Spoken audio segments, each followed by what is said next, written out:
En esta sección vamos a estudar eh, uma aplicação dos espaços vetoriais e dos produtos internos em um tema muito conhecido chamado mínimos quadrados. E, bom, geralmente o os problemas que resolvem os mínimos quadrados, eles são abordados usando ferramentas do cálculo. En esta sección vamos a ver que la álgebra lineal y en particular espacios vectoriales con producto interno, eles proporcionan una ferramenta muy útil e importante para resolver problemas relacionados con mínimos cuadrados. Entonces, esos problemas de mínimos cuadrados están relacionados con ese teorema que dice lo siguiente. Suponhamos que temos S, um subespacio vectorial de V, que é um espaço de dimensão infinita, e pegamos um vector que está em V. Então, esse é o gráfico. Temos aqui o subespaço, que é S, representado por um plano. E esse vector preto é o vector V. Então, o problema é o seguinte. Qual será o vector que está sobre S que faz que a distância de V ao subespaço seja o menor possível? Eu tenho desenhado nesse gráfico dois vectores, um deles é esse e outro é esse aqui, correspondentes a esses dois vectores do espaço S. O vector W, que é a projeção do vector V sobre S, e o vector U, que é um vector qualquer do subespaço S. Então, o teorema diz que, observem que esses dois vectores determinam duas distâncias possivelmente diferentes. Esse vector que está aqui, a distância desse vector do vector V, que está fora do S, é o tamanho desse vector que está aqui. Ou seja, o tamanho do vector V menos W. E a distância desse vector U para o vector V é o tamanho desse vector que está aqui, que é V menos U. Então, o teorema diz que a menor distância é atingida quando esse vector, que é a diferença, é perpendicular ao subespaço S. Quando esse vector é perpendicular ao subespaço S. Ou seja, quando o vector que está aqui embaixo é justamente a projeção de V sobre S. Então, esse vector que está aqui, ele determina um vector que faz que a distância com o vector V seja mínima. Se pegamos esse outro vector, qualquer um, na verdade, dentro desse, e calculamos o tamanho desse vector, esse é maior ou igual que o tamanho desse vector. Então, esse é o que diz o teorema. Num subespaço S e um vector V do espaço. Então, se medimos as distâncias do vector V para qualquer vector U que está no S e calculamos o mínimo de todas as distâncias, isso é igual a distância de V a la projeção de V sobre S. Ou seja, essa distância de V para a projeção, ela torna mínima todas essas distâncias que estão aqui. Esse vector V menos U é precisamente esse vector que está aqui. Se eu faço variar ao longo do subespaço S, tenho muitas possibilidades para V menos U. De todas elas, essa que é a perpendicular, que é devida à projeção, é a que determina a distância mínima. A prova desse teorema é bastante simples. Vamos chamar de W a projeção e U é um vetor qualquer do S. Então, como W é a projeção, então V menos W é ortogonal a S. Pela definição da projeção, lembrem que o vetor V pode ser expresso como a projeção de V sobre S mais um vetor que podemos chamar de Z, onde esse Z é ortogonal a S, perpendicular a S. Né?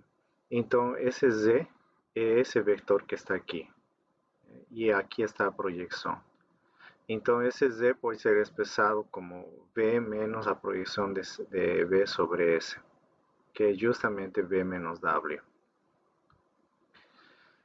Ok, então pelo teorema de Pitágoras temos o seguinte. Observen que V menos W menos U, ou seja, o tamanho desse vetor que está aqui, o tamanho de V menos U elevado ao quadrado, é igual a, eu vou subtrair e somar o W, diminuir e somar o W, não muda, são iguais.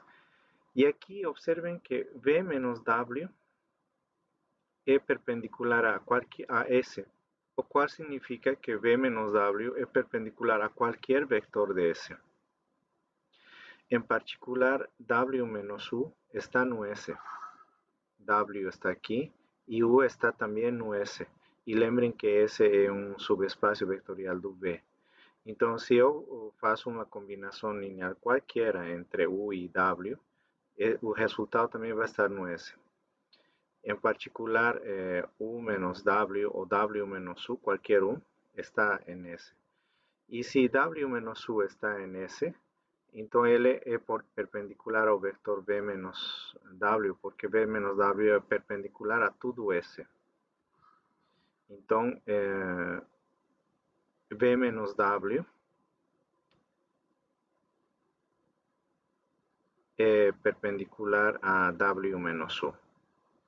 Portanto, podemos aplicar o teorema de Pitágoras quando temos dois vetores que são perpendiculares entre si. Então, pelo teorema de Pitágoras, a norma da soma de dois vetores perpendiculares é igual à soma de cada um dos vetores que são perpendiculares, os dois elevados ao quadrado. Então, agora observem que isso daqui, essa expressão, é maior ou igual que zero. Então, se tiramos um número positivo de qualquer número, o resultado vai ser menor que o total. Então, tudo isso é maior ou igual que só essa parte. Então, daí provamos que V menos U ao quadrado é maior ou igual. Eu vou escrever aqui. Daí concluímos que V menos U en norma elevado al cuadrado es mayor o igual que V menos W en norma elevado al cuadrado. Entonces, V menos U, que es ese vector, el tamaño de ese vector, es mayor o igual que el tamaño de ese vector.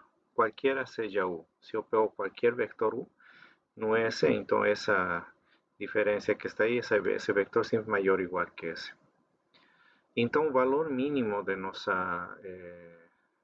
de todas as possíveis, de todos os possíveis U's que estão no espaço S, é quando U é justamente a projeção que é W. Isso é o que diz o teorema. Com isso temos provado.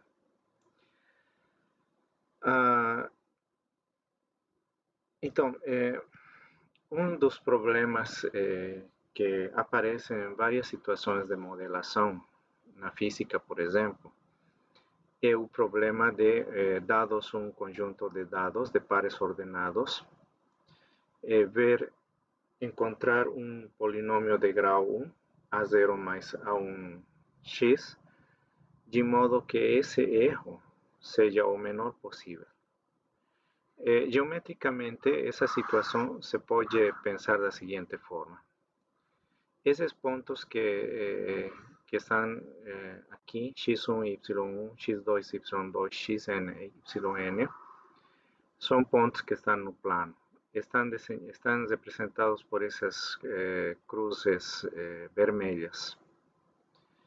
Então, o que eu quero fazer é encontrar um polinômio de primeiro grau. P de x é o polinômio a0 mais a1x.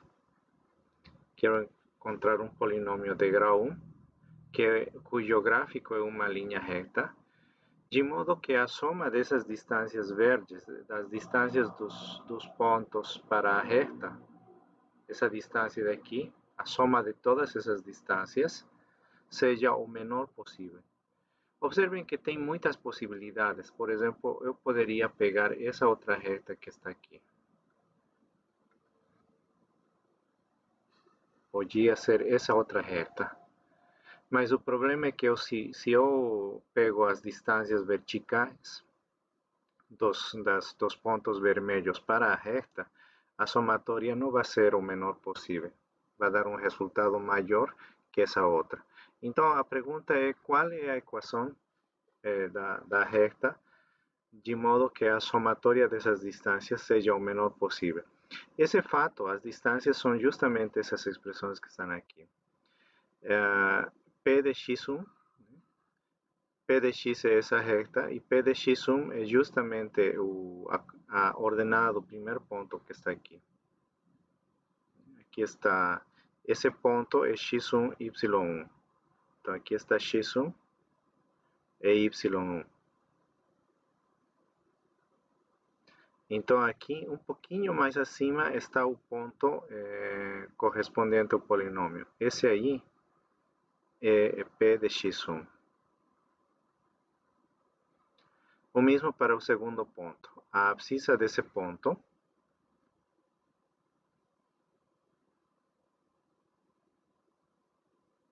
é x2. E a ordenada é y2. E a coordenada desse ponto que está sobre a linha reta, esse pontinho aqui, esse ponto que está aí é P de x1. Então, essa distância, por exemplo, que está aqui, isso é y, aqui é y2, né? Este era y1. Então, essa distância aqui é justamente y2 menos P de x1. Essa distância que está aqui y1 menos P de x1, y así sucesivamente. Esa distancia que está aquí, y3 menos P de x3. Aquí están esas distancias, y1 menos P de x1 al cuadrado más, esa distancia es una distancia especial cuya interpretación geométrica vamos a ver de aquí a poco. A segunda distância é essa e assim sucessivamente. Essas são as n distâncias correspondentes aos n pontos para a reta que queremos encontrar. Essa somatória das distâncias chamamos de erro. Então, o que queremos fazer é queremos encontrar uma reta de modo que esse erro seja o menor possível. Esse problema pode ser resolvido usando multiplicadores de Lagrange, por exemplo, ou usando cálculo em duas variáveis. Mas pode ser resolvido de uma forma muito mais geométrica usando as ferramentas da álgebra linear. Então, vamos começar. Eu vou chamar de Zi a essa diferença que está aqui. Zi vai ser y menos P de xi, como está aqui. Então, Zi seria, lembrem que P de x é A0 mais A1x. Então, P de xi seria A0 mais A1xi. Passando esse termo para o lado esquerdo, temos A0 mais A1xi mais zi igual a yi. E varia com relação aos pontos que foram dados inicialmente. X1 e Y1, X2 e Y2 são N e varia desde 1 até N. Então, isso nos dá, fazendo variar I, desde 1 até N, nos dá N equações. E essas N equações podem ser expressadas dessa forma. A0 vezes U, a seguinte é x1, z1 e y1, ou seja, seria A0 vezes 1 dá A0 mais A1 x1 mais z1 igual a y1, correspondente ao índice 1. Depois A0 mais A1 vezes x2 mais z2 igual a y2, correspondente ao índice 2. E assim sucessivamente até o n. Então eu posso chamar esse vetor de u, esse vetor de x, esse vetor de z e esse vetor de y. Então, essa equação, que agora é vetorial, eu posso escrever assim: A0 vezes u mais A1 vezes x. X é o conjunto, é o vetor formado pelas abscissas, mais z, cujas coordenadas são z1, z2 até zn, e igual a y, que são as ordenadas dos pontos correspondentes aos dados. Agora, o u, x e z e o y, observem que são vetores com n componentes. Vectores de números reais com n componentes, ou seja, todos eles estão no Rn agora. Então, podíamos agora pensar em nosso problema como um problema de álgebra linear. Observem que y agora é uma combinação linear de u, x e z. Então, a situação agora é a seguinte. Se calculamos o módulo de z ao quadrado, podíamos passar z para o lado direito. Podíamos passar esses dois termos para o lado direito. Z seria igual a y. Escrever. Aqui z seria igual a y menos A0u menos A1 vezes x. Então, a norma desse vetor elevado ao quadrado é a norma desse vetor elevado ao quadrado. E lembrem que a norma de um vetor, esse é um vetor que tem n componentes. Então, a norma de um vetor é a somatória de cada uma de seus componentes elevado ao quadrado. A primeira componente desse vetor seria y1 menos A0u menos A1 x1. Para a segunda componente z2 é y2 menos A0u. O vetor 1 tem puro 1 menos A1 vezes x2 e assim sucessivamente. Então eu tenho que pegar cada uma dessas componentes e elevar ao quadrado. Isso é o que está aqui. yi é um componente iésima, né? yi menos A0 vezes 1 menos A1 vezes xi elevado ao quadrado. E eu tenho que somar todas essas componentes. Essa é a norma elevada ao quadrado. Isso é justamente o erro que tínhamos representado dessa forma. Esse p de xi é justamente A0 menos A0 menos A1 vezes xi. Então, o tamanho desse vetor do z, que é justamente esse aqui, yi menos p de xi, é o erro. E, como eu já disse, temos que fazer que esse erro seja mínimo. Ou seja, temos que encontrar a reta.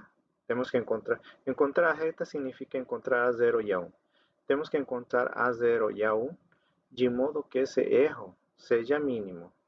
Isso significa que temos que encontrar A0 e A1 de modo que o tamanho do vetor z seja mínimo. Mas quem é z? Z é justamente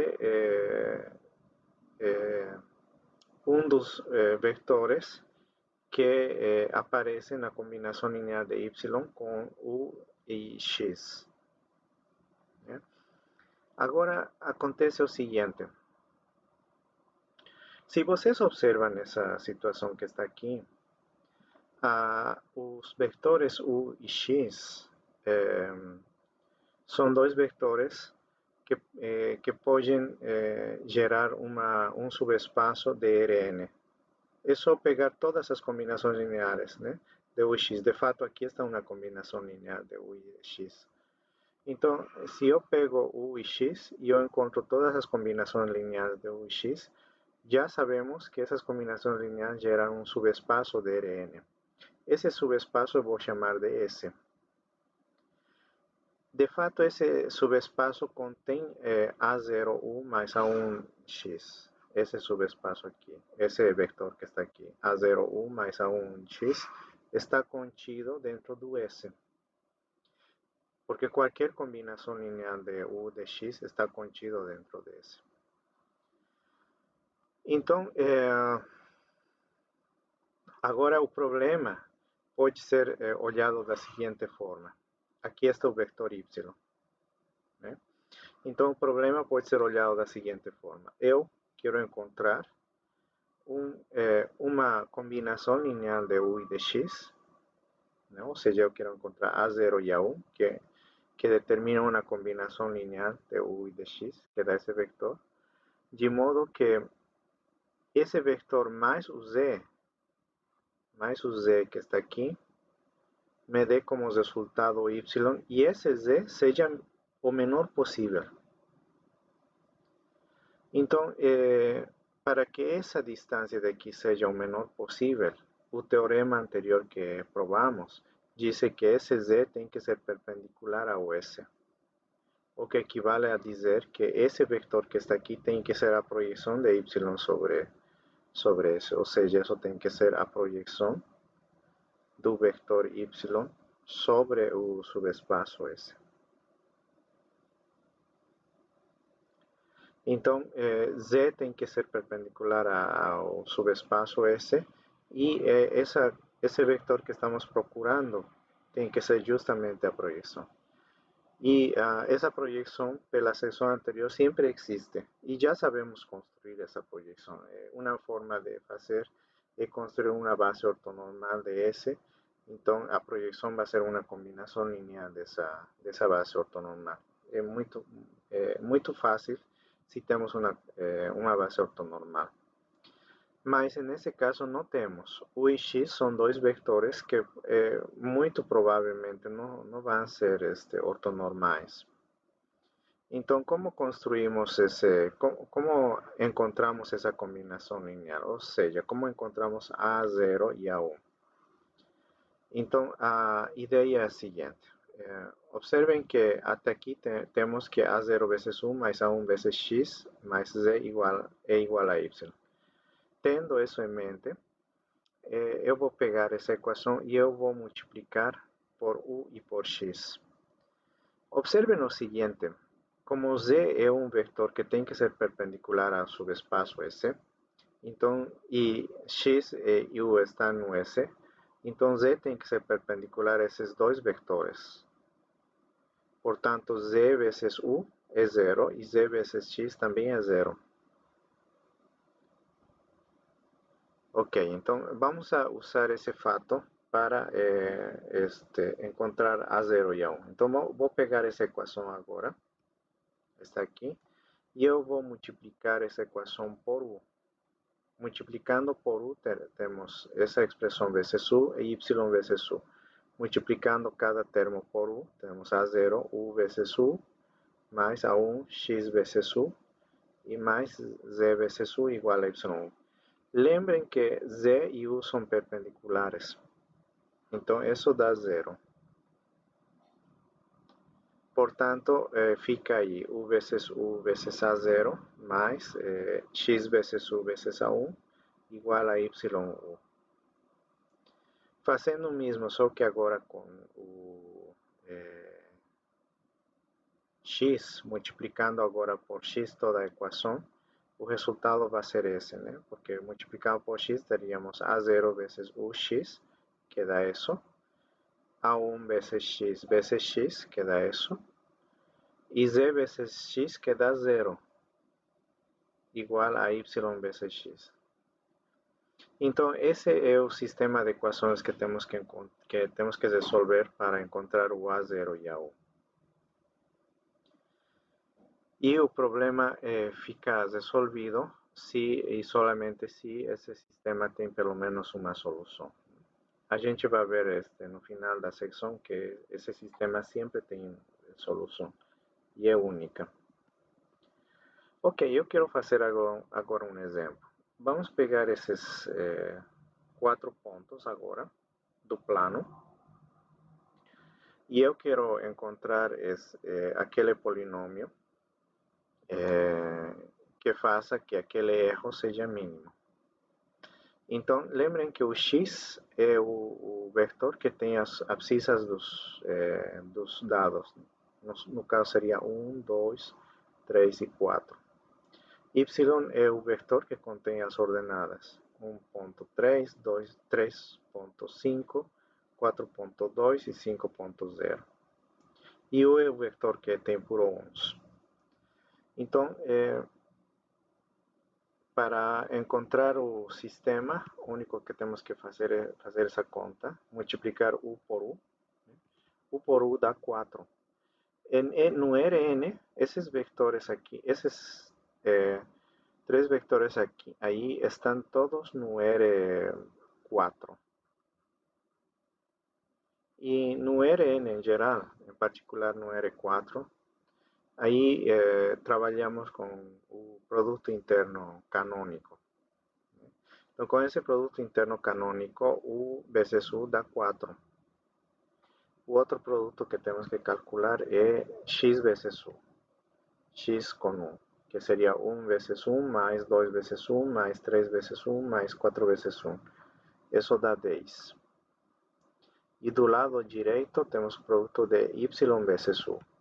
Y vezes U, que seria 1.3 vezes 1, mais 3.5 vezes 1, mais 4.2 vezes 1, mais 5.0 mais 1. Isso dá 14.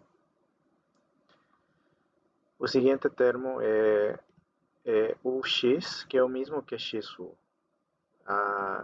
O produto interno, lembrem que o produto interno tem a propriedade de simetria. Então, esse outro termo também é 10.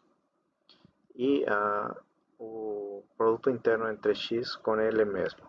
X com x. Então, seria 1 vezes 1, mais 2 vezes 2, mais 3 vezes 3, mais 4 vezes 4, que dá 30. Igual a yx, y com x, que dá 40.9. Resolvendo esse sistema de 2 equações com 2 incógnitas, temos esse a0 e a1, esses valores.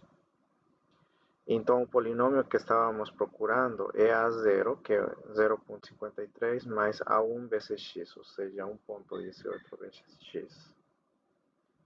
Esse é o polinômio que faz que aquele erro seja mínimo.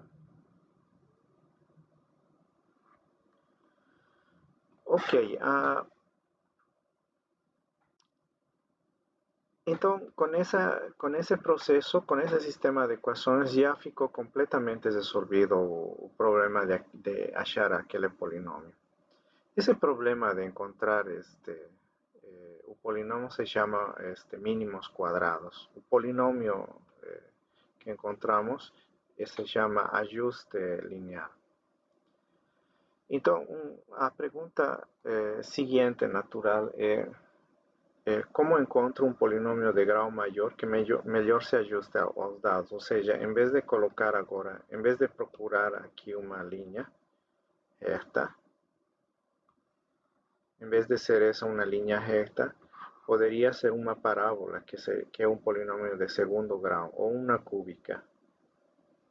Como é resolvido o problema nesses outros casos? Então, nesses outros casos, a ideia principal continua. Então, o polinômio é de grau k agora, para um k maior ou igual que 1.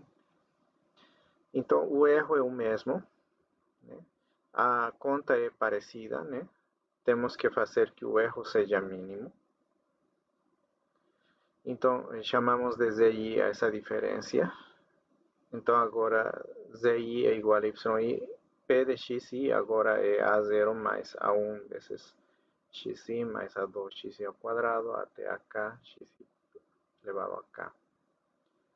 Passando esse termo para o lado esquerdo, temos essa expressão mais ZI igual a YI. Então, I varia desde 1 até N, porque temos N dados. Os dados são os mesmos. X1, Y1, X2, Y2 até Xn, Yn. Então, temos N dados. Então, fazendo variar o I, temos essa equação que agora é vetorial. Observem que o primeiro é A0 vezes todos uns, o segundo é A1 vezes o X mais. Observem que aqui aparece o vetor dos quadrados do x. É devido ao grau do polinômio. O seguinte término vai ser A3 e vai aparecer o vetor que contém os cubos das abscissas. E isso continua até o penúltimo termo, que é a potência K das abscissas. O vector formado pela potência K das abscissas. Mais o vector Z, cujas componentes são essas, igual a o y. E a equação vetorial se escreve dessa forma. A0 vezes U é esse vector, mais A1 vezes X continua sendo o vector contendo as abscissas, mais A2x quadrado, eu vou anotar como x quadrado, que é o vector que contém os quadrados das abscissas. E assim sucessivamente até AK, xk, onde xk é um vetor que contém as potências k das abscissas, mais o vetor z, que é igual a y. Então, agora, o subespaço esse onde vamos encontrar a projeção já não está gerado só por dois vetores, que era o caso anterior, no caso do ajuste linear. Agora vai ser um subespaço Rn gerado por k mais 1 vectores, né? Aqui está a potência 1, 2 até k mais esse vector. Então, vão ser k mais 1 vectores. Então, de novo, o tamanho desse vector nos dá justamente o erro. O tamanho desse vector ao quadrado é justamente o erro. Então, temos que fazer mínimo esse erro. E isso acontece quando essa expressão de aqui, igual que no caso anterior, é justamente a projeção ortogonal do vector y sobre o espaço S gerado por esses vectores. Então, o que temos que fazer para encontrar A0, A1, A2 até AK é fazer o mesmo procedimento que fizemos no caso anterior. Pegamos a equação vetorial e vamos multiplicando por x, por u primeiro, logo por x quadrado, etc. Observem que esse z que está aqui, para ele ser mínimo, tem que ser ortogonal ao subespaço S, gerado por esses vectores. Portanto, esse z vai ser perpendicular a u, a x quadrado, a xk. Então, eu começo multiplicando essa equação por u. Tudo isso que falei está aqui, né? Então, a norma de z é mínimo quando essa é a projeção de y sobre o espaço S gerado por esses vectores. E z é perpendicular a S. Então, eu pego a equação e aí eu multiplico por u primeiro. Multiplicando por u, eu tenho essa equação, onde o z sume, porque z vezes u é zero. Lembrem que z é perpendicular a todos esses vectores aqui, a u, x quadrado até xk. Depois multiplico por x os dois membros e obtenho essa segunda equação. E continuo fazendo até chegar até xk. que também é perpendicular a z. E isso dá essa equação que está aqui. Então, aqui temos n mais 1 equações e n mais 1 variáveis. É um sistema de...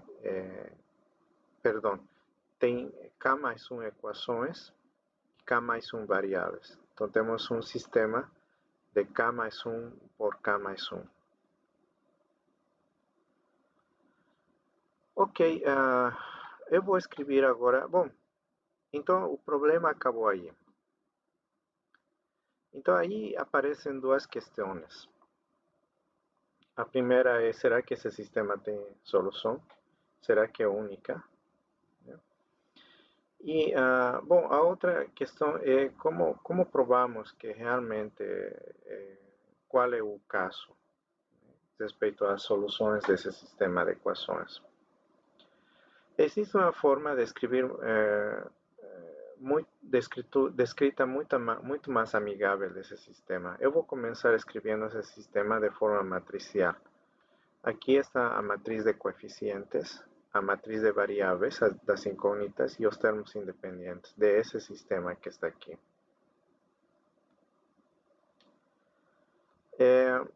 Agora observem o seguinte. Se eu pego essa matriz, que tem uns como primeira coluna, ou seja, aqui está o vetor u, o vetor x quadrado até o vetor xk. E eu pego a transposta dela, essa aqui é a transposta, essa fila virou coluna, a segunda fila virou coluna e assim sucessivamente. Então acontece o seguinte, se eu multiplico essas duas matrizes, vou ter essa fila por essa coluna, que é basicamente u vezes u. Se eu multiplico essa fila por essa coluna, é o vetor ux ou xu. E assim sucessivamente, se eu multiplico essa fila pela seguinte coluna, seria u vezes x quadrado, porque a terceira coluna é a coluna dos quadrados desses termos. E posso continuar até o final, onde vai aparecer u vezes x elevado a k. Se eu faço a segunda fila com as colunas, vão aparecer esses termos. Então, o produto dessas duas matrizes dá justamente a matriz de coeficientes do sistema que acabo de escrever.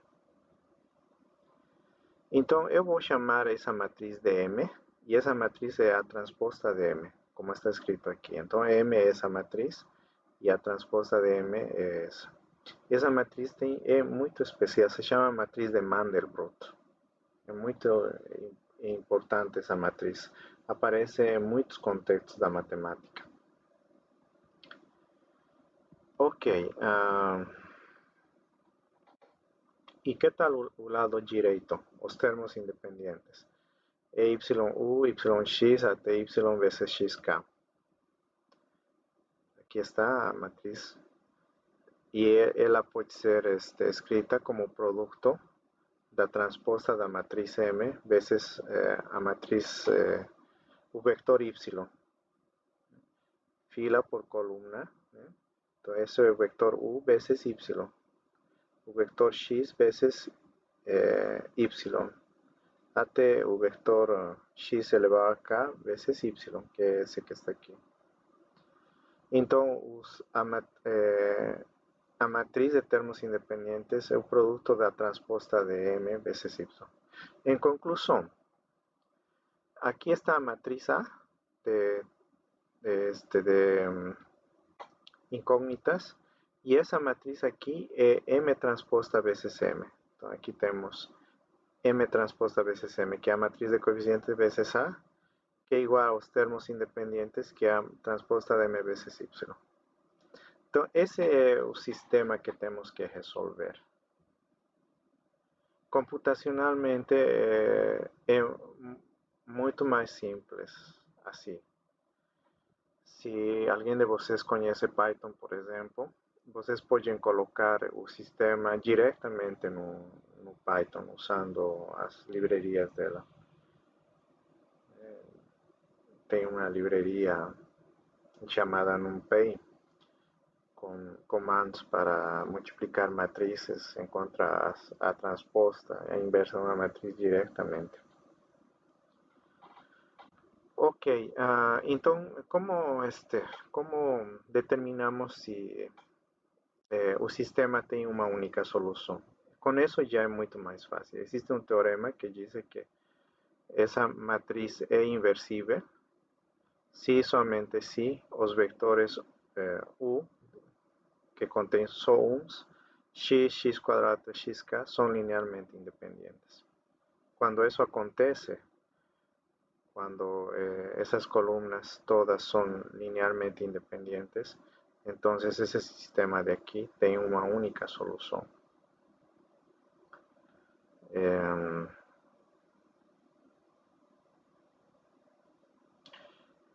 Y para que eso aconteça, para que esos vectores que están aquí sean linealmente independientes, es suficiente que todos los x, que todas las abscisas sean diferentes. Só isso.